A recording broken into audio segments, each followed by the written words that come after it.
L'acció consisteix en donar resposta a un risc ergonòmic al que estaven exposats els professionals de la consulta d'odontologia.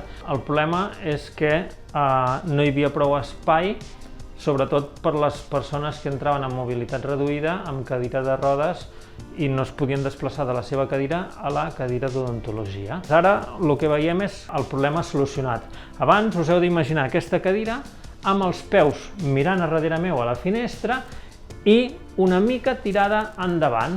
Per tant, aquesta part on sóc jo estava ubicada a l'altre cantó.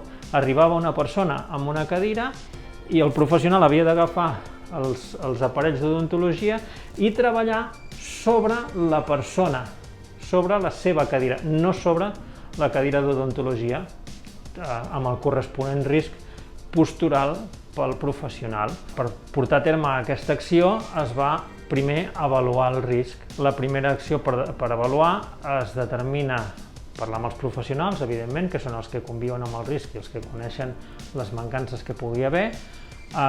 Es fa una presa de mesures de com està l'espai i es consulta normativa que ens donen guies o bases per treballar sobre l'espai concret. La segona part és analitzar aquestes dades i proposar mesures preventives.